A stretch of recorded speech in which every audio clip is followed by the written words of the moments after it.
You're listening to Behind the Mic with Brad Dalius.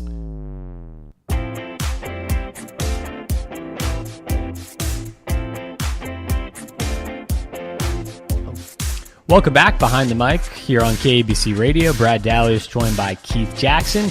We now welcome to the program former Raider wide receiver Jerry Porter. Jerry, great to have you on the show. How are you today?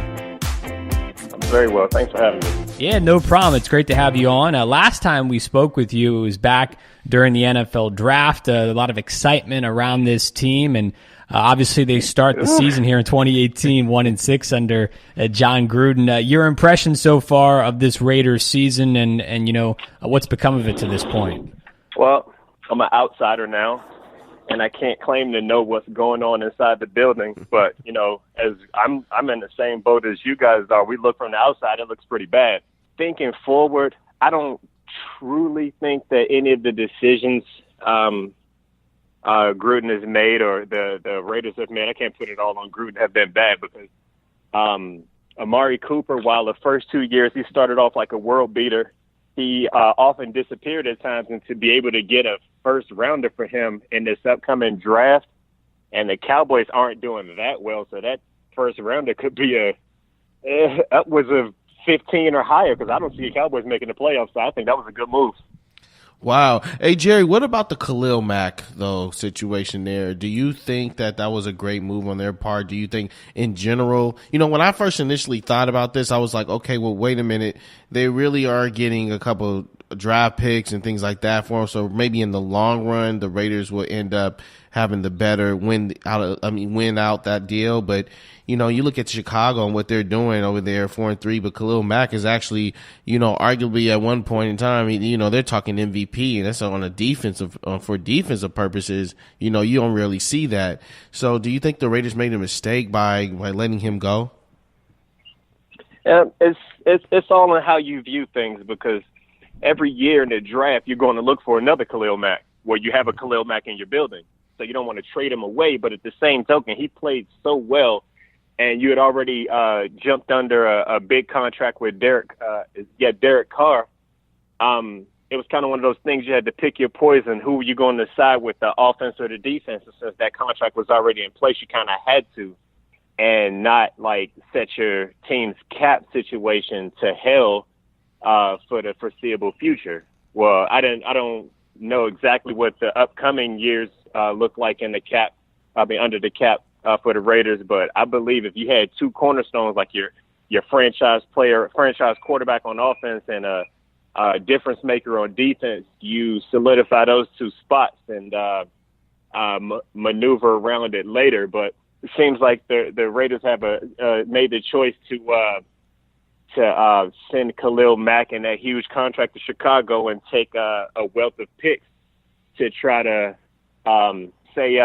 build going forward, because they don't think Khalil Mack was the one person that would make the defense be either great or awful. And as it shows, I don't think that Khalil Mack would have made that much a difference with this team's defense. Is there a way to rectify that type of situation, though, coming from a player-to-player perspective, when a guy publicly comes out and basically says he wants to be traded, whether, you know, if it's publicly, privately, it doesn't really matter. If he just says it in general within the organization, is there a way to get past that and to rebuild somewhat of a trust if that's an issue for the player? Obviously, like I said, you can't see it from a coach's perspective, but maybe from a player's perspective, is there a way to kind of repatch that relationship to maybe keep a guy there to, you know, make it work out maybe long term? I don't believe so. Once the words traded or I don't want to be a part of your team are uttered, you're pretty much saying that we have differences that can't be mended, and it would be best for both parties to move forward, because as a player, the contract is one-sided. You sign the contract, you're bound to it, but they're not bound to you. So when you say, I want to be traded, that means, or the team even seeks out a trade for you, that shows you that you're not that valuable to that team anymore. And it's just probably in the best interest for both parties to move on, because it's always going to be the elephant in the room. Like, well, he's not completely happy here. He wants to do something. He wants to be somewhere else. Maybe he's not giving us his all on a play where he may just be out of gas or whatever happens. You can the narrative can be changed to, look, he's not giving it his all because he doesn't want to be here.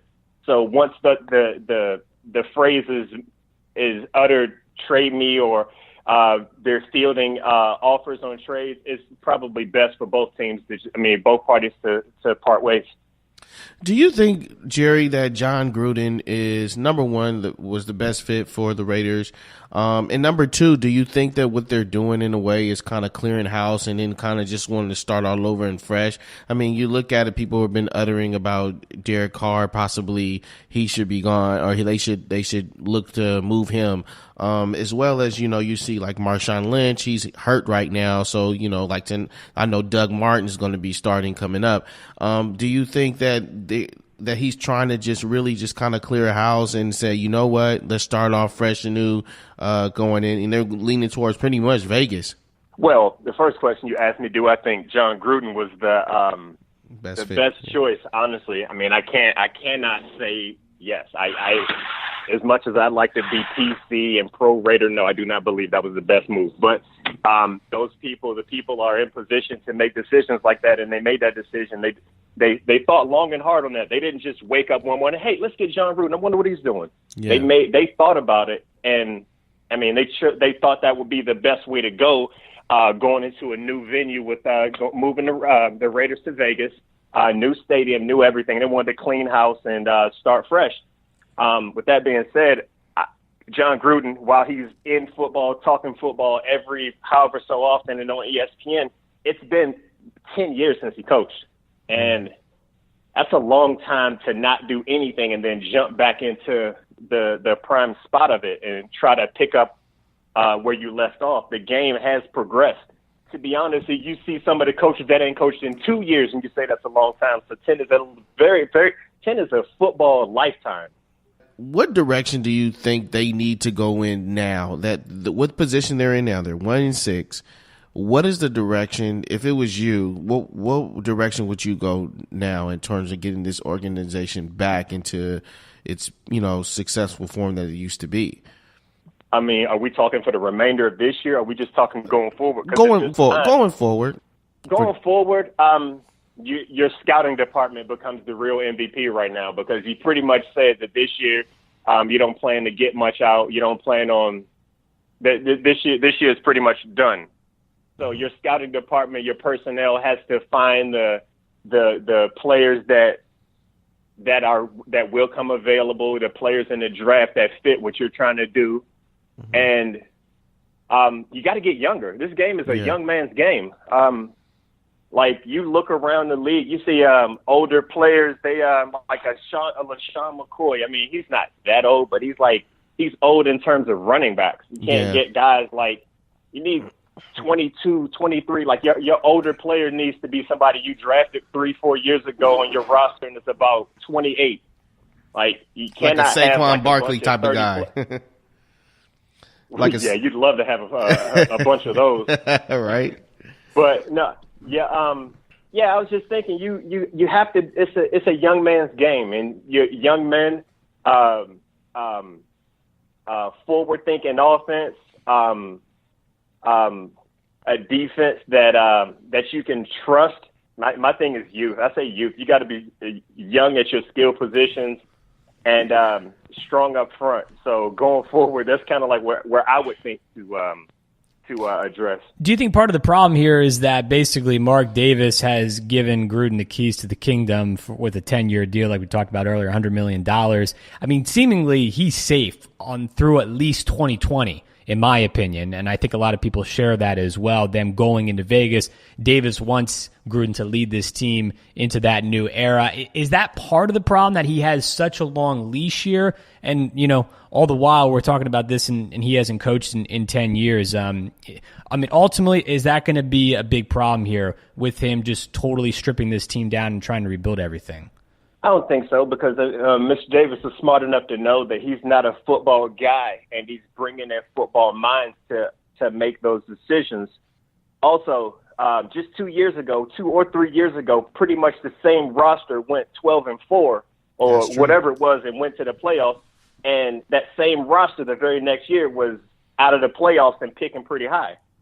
So I think what Gruden saw was the I don't say a lack of stability, or he saw a chink in the armor. He saw something that needed to be fixed, and it needed to be blown up from the inside out. Like, it's a lot of things that the inner workings of the team that needed to be fixed in order for the team to be a sound team, like offense, defense, special teams, even culturally going forward. So it's like one of the things, it looks like from the outside looking in, it's like something he tried to go in and change. Looking around just the NFL right now, who right now do you think is that team that can go all the way to the Super Bowl this year and in favor to win it?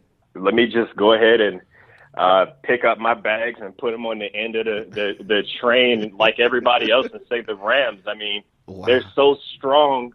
They're built the way that team is built. You have your star D tackle disruptor on defense. You have a complimentary piece to him in Ndamukong Suh. They just went out and traded for a guy who was the third pick overall with pass rush ability. They're sound on defense. They have a young quarterback, young running back, young receivers. Again, it goes back to me saying youth. They're young everywhere. They're flying around. They got the right people in place pushing the right buttons. There's no reason to think, barring an injury, that the Rams won't be playing. Where's the Super Bowl this year? Atlanta. There. Yeah, the Rams should right now, looking at it, the Rams should be in Atlanta. They're a dominant team right now, no Super question Bowl. about it. We've been talking about them all season long in all areas of the game, and obviously the Raiders trying to work towards that at some point in the future. Jerry Porter here on Behind the Mic. Jerry, thanks so much, man. Always a pleasure, and hopefully these Raiders can start to getting a couple wins here going pretty soon.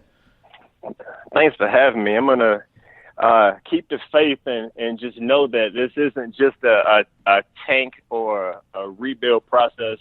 It's an eye toward the future. I got faith that think that's what their thought is, and that's what's going to happen going forward. Thanks, Jerry. We appreciate it.